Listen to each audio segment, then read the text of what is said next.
Ever wondered what it's like to vanish into thin air? Well, Emile, a toddler from Haut Vernet, Alpes-de-Haute-Provence, didn't have to wonder. He lived it. Let's roll back to the summer of 2023, July 8th, a day that would etch itself indelibly into the hearts of the residents of Haut Vernet, a day that would turn an idyllic village into a nerve center of a baffling mystery. Little Emile, all of 2.5 years old, was nowhere to be found. One moment he was there, the next, he wasn't. As the news of Emile's disappearance spread, the tranquility of the village shattered. A sense of urgency gripped everyone. Families, friends, and neighbors, 800 souls in all, rallied together, their singular objective, to find Emile. Imagine the scene, a sea of people, their faces etched with worry and determination, combing through every inch of the landscape. The local authorities were there too, their presence a beacon of hope amidst the rising tide of panic. They left no stone unturned, no bush unchecked. They searched high and low, in daylight and under the stars, their resolve unyielding despite the mounting odds. The community's spirit of unity was palpable, their collective strength a testament to the bonds that held them together. Yet, as the days turned into weeks, and the weeks into months, the baffling nature of Emile's disappearance only deepened. A toddler had vanished, seemingly swallowed by the very earth he'd been playing on. And just like that, Emile became the needle in a haystack, the proverbial drop in the ocean. But was he really gone? 800 people, one mission, find Emile. Sounds like a movie, right? If only it were that simple.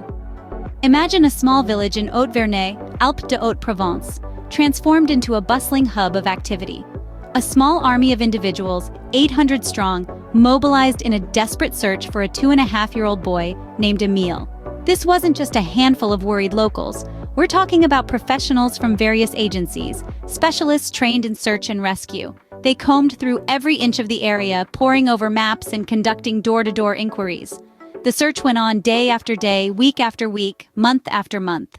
The seasons changed, but the mission remained the same: find Emile. The community rallied together, their hope never wavering.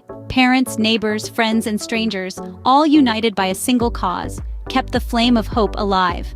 As the days turned into weeks and weeks into months, the search operation expanded.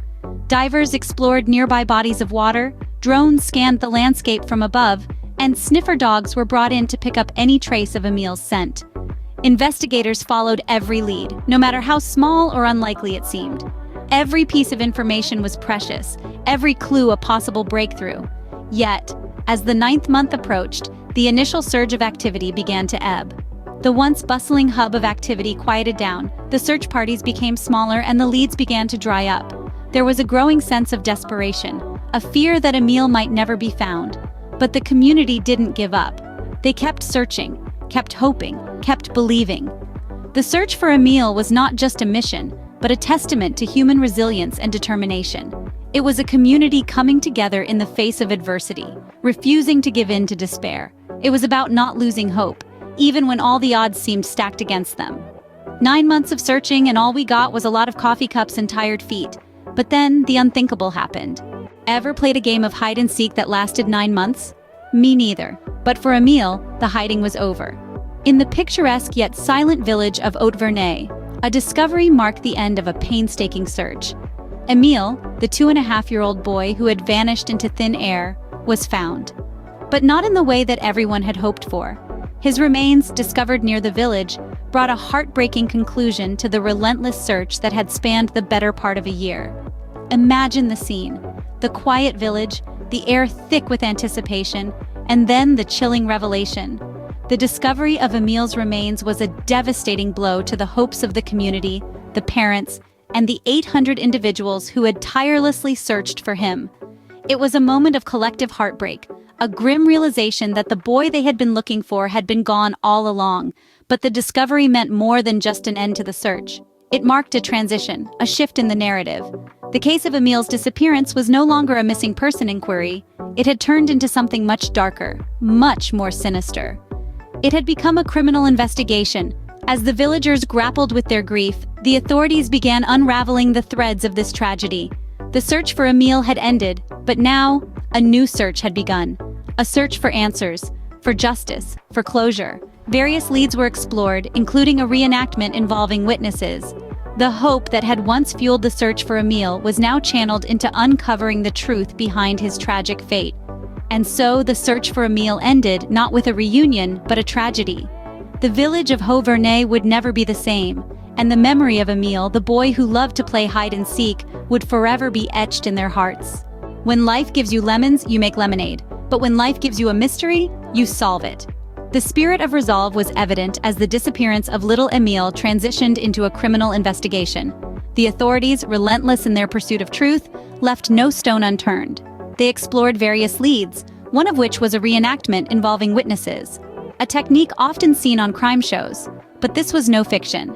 This was a real-life quest for justice, a quest to uncover the truth behind the tragedy that unfolded in Haut Vernet.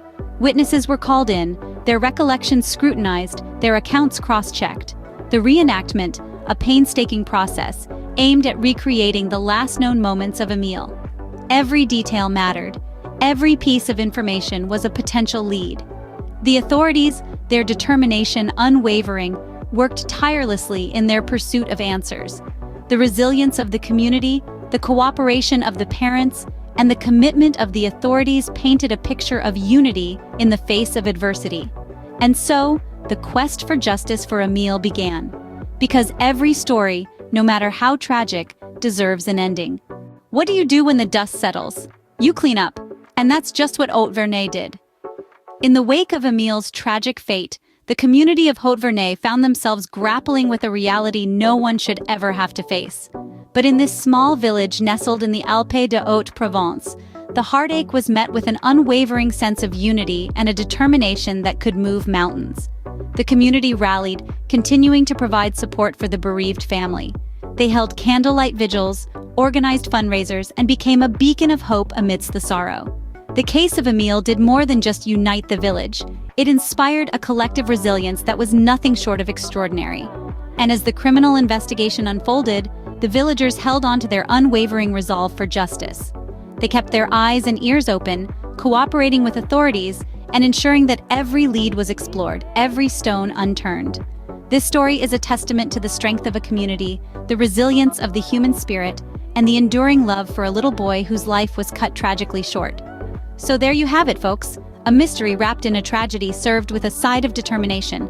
In the end, we may not have found Emile the way we wanted, but we found something else. A community stronger than ever. Make the video 10 and thank you for watching the video. Don't forget to subscribe for more episodes, share it and give it a thumbs up. See you again.